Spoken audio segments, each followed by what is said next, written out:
Hello, क्या तुम भी उन लोगों में से हो जो मॉक टेस्ट का नाम सुनते ही डर जाते हो भाई कि मॉक टेस्ट में मैंने कुछ पढ़ा नहीं इसलिए मैं देने भी नहीं जाऊंगा। और ये नहीं समझते हो कि मॉक टेस्ट में नहीं पढ़ा फिर भी देने जाओगे तो तुम्हारा किस लेवल का इंप्रूवमेंट हो सकता है। तो ये वीडियो खास तुम्हारे लिए एंड तक जरूर बने रहना। सबसे पहली बात, तुम्हें मॉक टेस्ट का इंपॉर्टेंस जानने की जरूरत है। देखो, सरल भाषा में बताए ना तो मॉक टेस्ट का इंपॉर्टेंस एक स्टूडेंट की जिंदगी में वही है जो गंगाधर के लिए शक्तिमान के सूट का था कि शक्तिमान का सूट के बिना शक्तिमान की शक्तियाँ कुछ काम की नहीं है। समझ रहे हो बात को? अगर तुम पहले देख दोगे तो तुम्हें पता चलेगा, बट खैर, तो तुम्हें समझना होगा कि मॉक टेस्ट का इंपॉर्टेंस है क्या। अगर तुम इसे ऐसे ही दे रहे हो कि जैसे तुम एक टाइम पास कर रहे हो कि चलो मार्क्स ले लेंगे, चीटिंग कर करके तुम मार्क्स ला रहे हो, अपने घर वालों को बता रहे हो, तो congratulations, you played yourself and your family. लेकिन अगर तुम इसे डेडिकेटेडली दे रहे हो तो फिर शायद तुम्हारा अभी मार्क्स ना आ रहे हो, तुम्हारा अभी 400, 500, 550, 450 इस तरीके से मार्क्स आ रहे हो।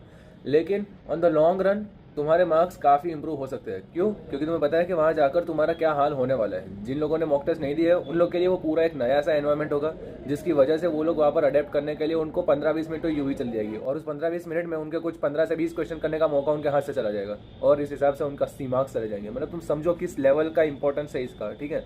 और ये तो सिर्फ एक एस्पेक्ट है, तो सोचो बाकी एस्पेक्ट्स का क्या होगा। बस एक बात याद रखना कि जो मॉक टेस्ट है ना, वो इसलिए नहीं है कि वो तुम्हें नीचा दिखा सके, वो बस इसलिए है कि वो तुम्हें बता सके कि तुम अभी कितने पानी में हो। और एक और चीज़ ये है कि मॉक टेस्ट तुम्हें नीट के पहले कई बार फेल होने का मौका देगा, ताकि तुम कई दफ़ा फेल हो जाओ और तुम्हें पता लग जाए कि किस किस तरीके से मैं फेल हो सकता हूँ, ताकि तुम वही गलतियाँ नीट में ना दोहरा दो। समझ रहे हो ना?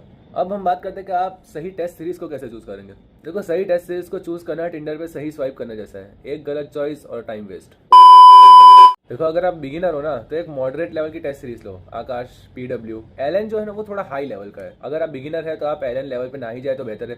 लेकिन अगर आप बिगिनर होकर हार्वर्ड लेवल के क्वेश्चन सॉल्व करेंगे, कहाँ से होगा भाई? और मैं क्या कह रहा हूँ, ध्यान से सुनो ये बात कि हार्वर्ड लेवल के क्वेश्चन से मेरा मतलब है जो बड़ी बड़ी मोटी मोटी किताबें लाते हो ना तुम, अलग से मॉड्यूल नहीं कुछ और ही ले आते हो भाई, अजीब सी किताबें लेके आ जाते हो, ठीक है। मोटी सी किताबें वो किसी काम की नहीं आएगी भाई तुम्हारे, वो तुम्हारे काम में आती जेई एडवांस अगर देंगे तो। अभी नीट दे रहे हो तुम तो थोड़ा लिमिट में रह लो, ठीक है। फिर सेकंड टिप ये है कि आपको एग्जाम लाइक सिचुएशंस बनानी पड़ेगी जब भी आप एग्जाम देंगे। और आप किसी कोचिंग में जाते हो तो इससे ज़्यादा अच्छा कुछ हो ही नहीं सकता, क्योंकि वहाँ पर तुम्हें जो एनवायरनमेंट मिलेगा ना वो 90% वही होगा जो तुम्हें नीट में मिलेगा।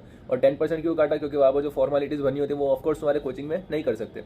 लेकिन अगर तुम घर पर कर रहे हो तो एकदम सन्नाटे में करो, सामने टाइमर लगा के करो, लेकिन उस टाइमर को क्लॉक में लगाना, फोन में नहीं, क्योंकि फोन में लगाओगे तो तुम्हें पता है क्या क्या होगा। और अगर कोई रिश्तेदार या दोस्त आ जाए अंदर, उनको रिस्पेक्टफुली धक्के मार के निकाल दो वहाँ से, क्योंकि टेस्ट दे रहे हैं। और अगर घर वाले आ जाए तो फिर थोड़ा सा उन्हें रिस्पेक्ट देकर उन्हें समझाओ कि नहीं यार मैं टेस्ट दे रहा हूँ, तुम थोड़ा समझो, बाद में आओ। घर वालों से बदतमीजी नहीं करनी। अगर तुम अभी से ऐसी एग्जाम लाइक सिचुएशन में अपने टेस्ट दे रहे हो तो फिर तुम्हें वहाँ पर जाके खुद को कंसोल नहीं करना पड़ेगा, जो कि वो लोग करेंगे कंसोल जो अभी से ऐसा टेस्ट नहीं दे रहे। वो लोग वहाँ जाके यही बोलेंगे खुद को, यार लोड मत ले, टेंशन मत ले, सब ठीक हो जाएगा, आलिस आलिस। ये सब नहीं करना पड़ेगा तुम्हें अगर तुम अभी से करोगे तो, क्योंकि आलिस वाल करने में आधा घंटा इन लोग का निकल जाएगा, ठीक है। तो बहुत आगे निकल रहे हो तुम लोग अगर अभी से ये सब चीज़ें फॉलो कर रहे हो तो। फिर आते हैं थर्ड टिप की तरफ कि मॉक टेस्ट देने के बाद तुम्हें एनालिसिस तो करना ही है, क्योंकि अगर तुम एनालिसिस नहीं करोगे ना यार फिर तो मर्जी है तुम्हारी। लेकिन अगर तुम एनालिसिस करोगे तो फिर तुम उन 10% पीपल में से आ जाओगे जो कि एनालिसिस करते हैं, क्योंकि बाकी के 90% लोग जो कि मॉक टेस्ट देते हैं वो एनालिसिस नहीं करते, वो बस अपने नंबर देखने के लिए करते हैं। सोचो तुम कितना आगे निकल जाओगे उन लोगों से। अभी एनालिसिस करने में तुम्हें क्या करना है, एक तरफ तुम्हें लिखनी है डेट उस मॉक टेस्ट की, ठीक है। फिर मॉक टेस्ट का नंबर लिख देना है ताकि तुम्हें वो पेपर जब तुम्हें चाहिए तब मिल जाए।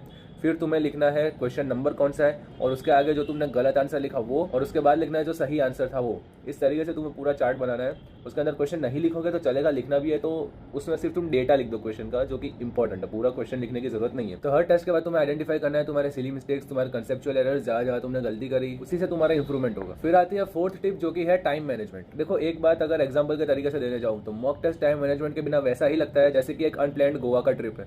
ना टाइम का पता है ना जगह का पता है कि कहाँ जाना है, कब निकलना है, कुछ नहीं पता लगेगा तुम्हें, ठीक है। तो ना टाइम का पता लगेगा ना डेस्टिनेशन का पता लगेगा, इसलिए अच्छे से टाइम एनालिसिस करना ही है मॉक टेस्ट में। जैसा कि मैं पर्सनली क्या करता था, मैं सबसे पहले बायोलॉजी के क्वेश्चन सब खत्म कर देता था, क्योंकि बायोलॉजी में ऑफकोर्स 50% वेटेज है, तो तुम्हें उसको तो पहले कवर करना ही होगा। उसके बाद मुझे कंपैरेटिवली केमिस्ट्री को सॉल्व करने में कम टाइम लगता था। एक्चुअली मुझे फिजिक्स ईजी लगता था केमिस्ट्री से, बट केमिस्ट्री को सॉल्व करने में टाइम कम लगता था मुझे। मतलब बात समझ रहे हो तुम, क्रोनोलॉजी समझ रहे हो तुम, तो वही तुम्हें करना है। तुम जिस तरीके से कर पा रहे हो उस तरीके से करो। अगर तुम पहले जिस तरीके से कर रहे थे वो तुम्हें सही से टाइम मैनेज हो रहा है तो वही करो, लेकिन अगर नहीं हो रहा है तो बदलो ना भाई, क्यों उसी से चिपके बैठे हो भाई, बदलो। देखो यार, तुम लोग के साथ अभी ट्रेजेडी कर दी गई है, ठीक है। 200 क्वेश्चन थे, उसकी जगह 180 क्वेश्चन कर दिए, लेकिन जो तुम्हारा टाइम है 200 मिनट का, उसे 200 मिनट नहीं गिनना है, उसे गिनना है 180 मिनट का। क्यों गिनना है? क्योंकि तुम हर क्वेश्चन को 1 मिनट दो, और अगर 1 मिनट से ज़्यादा लगे तो उसे वैसे ही छोड़ो जैसे टॉक्सिक रिलेशनशिप को छोड़ देते हो तुम लोग।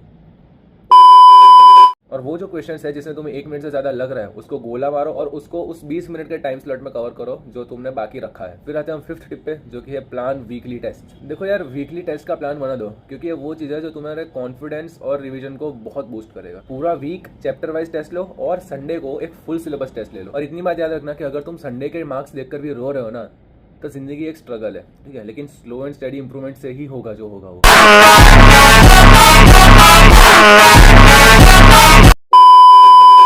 और मीम्स जो है ना वो फनी है, जिंदगी के मार्क्स नहीं, इसलिए मीम्स को लाइटली लो, जिंदगी के मार्क्स को नहीं। तो दोस्तों यही थी एक टेस्ट सीरीज की स्ट्रेटेजी जो आपको नीट के पहले के आखिरी रात के टेंशन से बचाएगी। और सब्सक्राइब कर दो, वो लाल वाला बटन दिख रहा होगा नीचे, सब्सक्राइब कर दो उससे, और लाइक कर दो वीडियो को, ताकि वो लाइक वीडियोस में जाके सेव हो जाए और आपकी आगे हेल्प होगी उससे। और अगर नहीं किया ये 2 चीज़ें तो देख लो भाई, हमारे नेक्स्ट मॉक टेस्ट के मार्क मीम बन के वायरल हो जाएंगे भाई। चलिए, हंसते रहिए, गाते रहिए, मुस्कुराते रहिए। Bye bye.